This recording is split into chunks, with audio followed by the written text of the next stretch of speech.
everyone, it is Jillian here at Connections Early Years Family Center, and every week I take you and your children through a little video on just different ways to get outside and get active and enjoy the fresh air. So today we're going to continue with that. So for today we're going to be talking about building forts. So here in our good friend's garden we have this beautiful teepee that was constructed, and it is a great sheltered covering for us and your children to play in when we do our outdoor drop-in and play.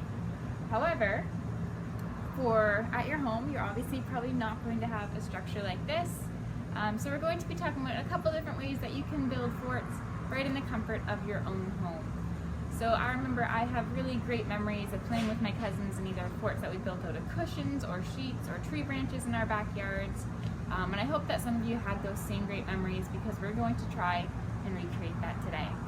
So I want everyone to maybe gather some materials. You're going to need some sheets or tablecloths so don't mind getting dirty, some clothespins, and maybe a couple other things. And we'll look at some different ways that we can build a couple forts. Alright, so our first method is the easiest.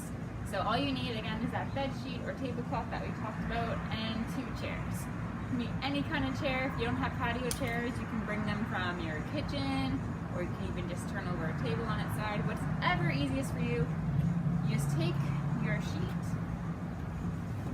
and the bigger the sheet, the easier. So this one is not a twin. And clothespins are also a nice addition, because they make it a little bit easier if it starts to fall off or kind of fall off these thin plastic chairs. You drape it over,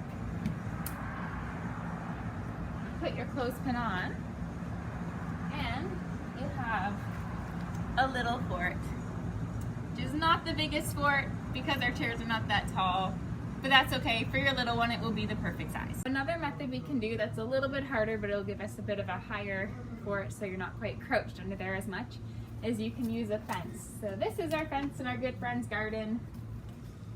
I will definitely need a chair to reach it. Maybe some of you will too. We're just going to take our sheet, and we're going to clip it to the top of our fence.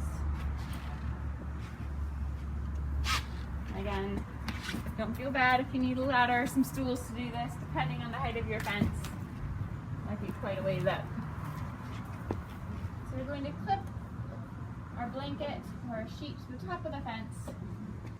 Something else you might want to grab, as we found out during this video, you might want a little piece of string in case it's not quite as long as you thought your sheet was, so that you will be able to tie it up if there's a little bit of difference and you can't quite reach it. So you can tie up that last corner. So this will be different depending on everyone's backyard. You might have a tree that you can tie it to. You might have another fence. Everything's just going to depend on your backyard of choice. And then with this 4th corner, and finally, bring our chair back out, clip it down. I like this fort much better than our last one,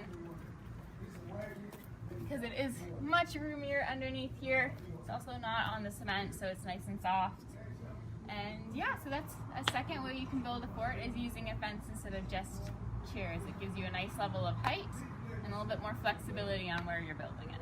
Alright, so for our last method, this is what I call the cheater's method. It doesn't have the same nostalgia as making a fort out of blankets and old cloths, but you can just pick a tent and prop it up in your backyard, and it will serve the same way. So we're going to do that. Setting up a tent is also a really great way to teach a child about problem-solving skills, and how to kind of work through instructions and just kind of use their motor skills, because this is a little bit tricky depending on the tent you have especially.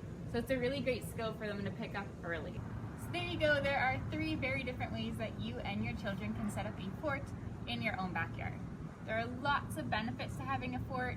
It's not only protection from the sun, and it keeps you kind of in the shade during some of those really hot hours of the summer. Forts are also a really great place for your child to come and just sit outside and watch everything going on around them. They can watch the clouds, they can watch the birds and the bugs go by. If they want, they can bring a snack out to their tent. They can read a book. You can do my personal favorite, they can take a nap in the tent. Whatever it is, it's a great place for them to just sit and be outside, and you can even be outside in the rain because it is covered and protected. So lots and lots of benefits to having a fort. It's almost like having your own little bedroom outside in the backyard.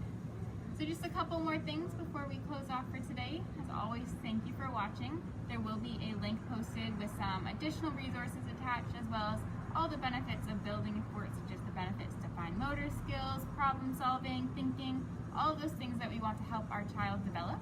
It is super important that they are involved in this process. We don't want to just set it up for them. We want them to be involved in making the decisions and having a little bit of ownership over their own learning. But again, I do hope you give it a try. And as always, please send us any pictures or videos that you want to show us that you are trying out some of these ideas. We hope you have a blast doing it. So thank you again for watching, and thank you for connecting with us.